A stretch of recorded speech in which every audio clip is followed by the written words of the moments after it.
during my addiction before I became who I am now. I had a drug addiction, crack cocaine, 21-year run before I decided to stop. Being tired of being tired, as somebody here mentioned earlier. I was extremely being tired of being tired, like most of us here. And what I'm about to say will relate to everyone here, whether you have had a drug problem or not. It doesn't matter. It don't matter. Even our performing ladies out there say is that pain don't discriminate against anybody. What I use in my recovery toward my drug addiction is the same thing that they use in alcohol. I just substitute the word alcohol because I can't stand alcohol. But I use the word alcohol, I substitute the word alcohol, for crack cocaine. But it's the same principles, the same format, the same layout, the same work that needs to be done to get over something. It's the same thing that can be done in my life. And that includes being in an abusive relationship. That includes being in an unmerited favor with your children. It could be using the same thing as stealing and gambling, gang banging, whatever you want to call it, something that overwhelms your life that you really don't want in your life and you can't get rid of. Recovery is just a word for change. When I pass out my flyers, I get a question. And they're like, well, who is this for, drug addicts? No, it's for everyone. But when they see the word recovery, they shine me on and walk away. The very thing that we're doing is the very thing they really want to hear and have involved in their life. And there's a support group.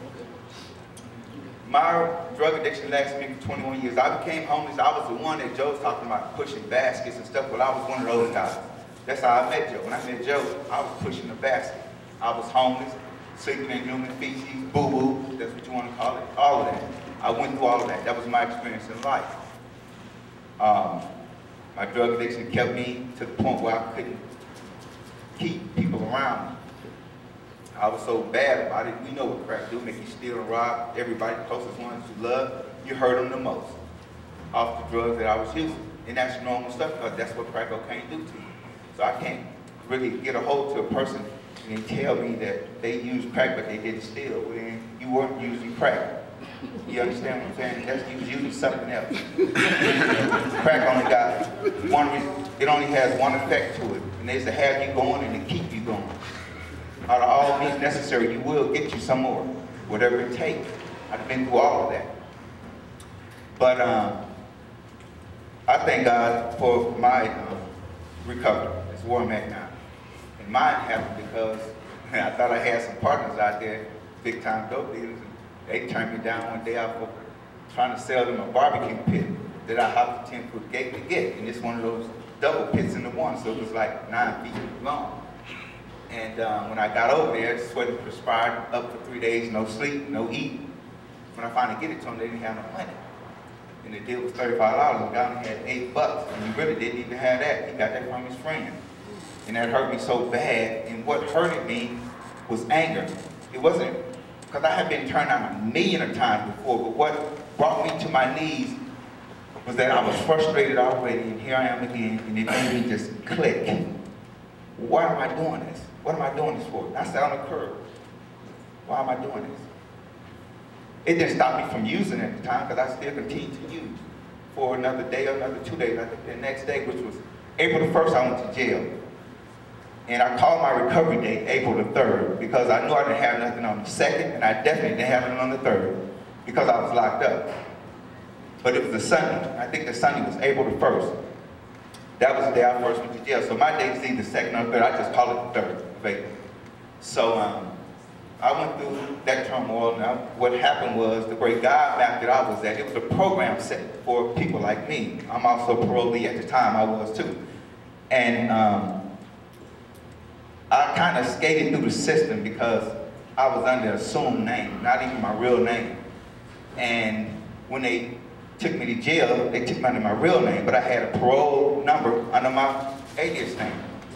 And I'm gonna get to that too, because I want to make my story brief to allow other people to get up here and share.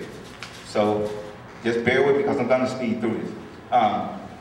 When I went to jail, they offered me this program, Prop 36 program. I'm quite sure you guys, some of you guys are familiar with that. I took the program just to get out, thinking I'm gonna use again, because my intentions were not to stop using. It never dawned on me to stop using. I just didn't want to live the way I lived. right? That's where the pain came from. It wasn't because of using. Now I found out later that there's no way that I could use and live a decent life. If I didn't do it at 21 years, what made me think I'm going to do it now? I don't care how much I wanted to, I couldn't do it. I couldn't do it if I'm using. I'm just the kind of person that the drug just takes control of me and that's it. I don't have no fight left in me. I don't even have a desire to want to stop once I do it. I just know I just didn't want to hurt. But the crack cocaine was my thing. But I took the program, went through that program, 18-month program, and here I am today standing before you. Amen. You know, she's got 20 years clean, and I admire that and respect that in you so much. And every time I find somebody, ones that I really don't know, I be wanting to get your number and all that. You know, not just to get your number, because I need to know what you've been through. Because this is my support group, but my support group consists of non-users. And that's a plus and it's a minus for me at the same time, because I be needing people, and I can tell them what I'm going through. That's the good thing about the people that's in my life. Joe, Sandy, Mary, my dad, but they're not drug addicts to tell me what I'm facing, what I'm going to feel, and why do I feel it. As it stands, they gave me good provisions on all that I've been through, and I thank God for that. My fear is that one day I'm going to come to them with something that they can't answer. What would they leave me in? You know?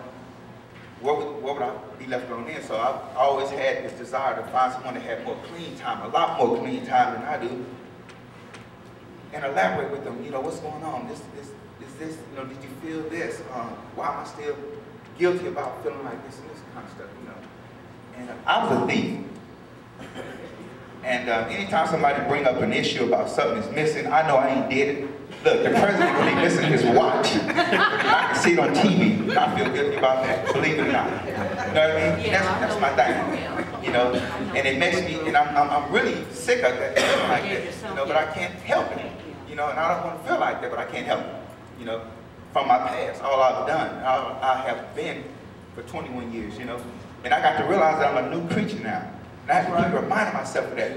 But to get to that point, you go so much in between feeling that guilt, between feeling the guilt and realizing that who you are, a new creature now. Between that time, there's so much turmoil and so much guilt and so much aggravation that you feel within yourself. You know, you be like, wow, you know. But I gotta remember, I can't give up on anything. You know, so I'm learning how to be still and doing whatever I do. But anyway, the drug addiction took me places that I didn't want to be for 21 years. And the program that I was placed into was called The Right Road to Recovery with the Reverend D. McPherson over here on 48th and Norman. And I got extremely close to the director, just like I did with Joe. And by me getting close to him, I also found out that the problem was not actually nothing I went through, but it was a chain of reaction from the things I went through all my life that added up to become what I had became of myself. Everything I went through was something that I went through in my life, and it all added up in a chain of events to help me to become that addict that I was. And now it's helped me become the clean addict that I am today. And I come to find out that it was the way I was thinking about stuff and accepting stuff in my life. That's what the problem was. Because I had an issue with my mother. And I don't want to keep blaming mama, but I don't want to ignore the fact that she wasn't the problem, because my mother was the only person I stayed mad at all my life. And I'm still mad at my mother today. You know, and I love my mother. I know she loved me more than anybody in the world. She loved me more than my old man do. She really do. She loved me more than I do. You know, but she's the only one that gives me problems. You know, and I'm coming to you know, Sandra helps with my mother so much, you know. Joe reminds me of my mother. And I love Joe with all my heart, but he reminds me of my mother. He really does. He reminds me of my mother, you know. And I got the same relationship with Joe at work and my mother when I'm down there at her house, you know. But I understand, I know Joe loves me. He loved to mess out me, trust me. But he gave me the biggest headache, you know what I mean? The same thing with my mother. But that's what keeps me around Joe, because I know he don't really mean it. And I have to remember that he don't know everything. But his love for me is what keeps me going, because I know, and if I sit still long enough to not make no reactions, to try to fix the situation, just let God allow it, then something will come to my mind as to how to carry myself and to behave when I'm around Joe. going through things whenever I'm going through with Joe. And it's the same with my mother. The only thing is, my mother stayed way down there in Hemet, and I don't have this kind of time to spend with her. And when I spend time with my mother, I want to talk to my mother. We made reservations to talk one day about these issues that I've had with my mother. Until I get that time, and I don't want to rush it and go down there and it don't be right, because I want to be able to accept her rejection, whatever she's going to do, and use it in good faith, and not rebel and rebuke against my mother. When I go down there and talk to her, I'm going to have to be prepared, because my mother kind of suffering on the guilt trip also. And I know that's what she's going to be doing. And I want to be able to accept that from her and get my point out. And not let that distract me, not let her disappointments and her back talk, I don't want that to distract me from what I have to say to her. Because whether she listens to it in quietness or not, I need to say it to her, even if she's blabbering her mouth off and denying everything I have to say. Because I never ever, I was just so passive in my life. I was the kind of person, if you did me wrong, I wasn't going to say nothing. And I just hate you. And I'm so similar to that today. And I'm learning that that's what had me to where I was in my addiction. Holding stuff in. You know, holding stuff in. Not correcting people when I need to correct them. And my thing is, I hated confrontations with people. That's what my problem was. I didn't want to confront you because I didn't want to break the peace. I'd rather sit back and take your BS than to confront you and have you respect me as a person. And I have made that a formation in my life. Now it's really tearing me apart. And so now I want to be able to confront people without hurting them, without blowing up on them. When I correct them, but I get so angered from it that I have to be quiet, because if I open up at the time when I'm mad, somebody's going to get hurt. You know, whether it's verbally or physically, and I don't want that to happen, because I'm not stupid, you know. And I have to find a way to revert that anger into patience. And that's what I'm working on right now. That's the number 4 step, inventory. Working on what's inside you, you know what I mean? And admitting what's inside you, you know. That's 4 and 5. But I want to say one thing. Now I don't want to jump off the subject, but I want to say one thing. Taylor, right? Yes. I want to say one thing about, you mentioned earlier, about, I got it on paper. That's a good thing about writing stuff down. I got it wrote down. You made a statement about how hard it is for you to be in your new life now. I'm finna be 6 years clean, God's will, in April. And I'm gonna share this with you. It's harder now than it was when I first started. My new life, 6 years ago. It's harder now, 6 years later, than it was when I first started. So I just want to encourage you to hang in there and give you a forewarning. It's about to get way harder than that. I'm serious. It's going to get so hard. And the reason why it's getting harder, I understand it now, because you're getting closer and closer to a new life. You're getting closer and closer to God. Anytime you have grown, anytime you've grown, any state in your life, adversity will become greater each time. Each level you get, the adversity becomes greater than it was before. I used to not worry about nothing but getting to work on time. Now I got to worry about paying bills on time. Now I got to worry about getting up every day, going to work.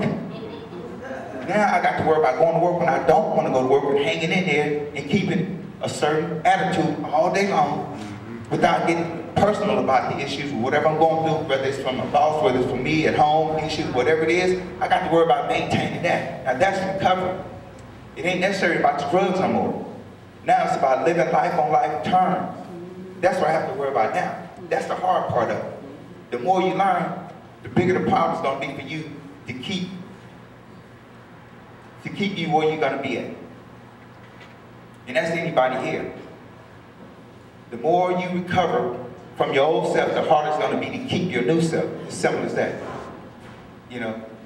And one other thing I want to share with you, Taylor, was that whatever worked for you at first, you're going to have to stick with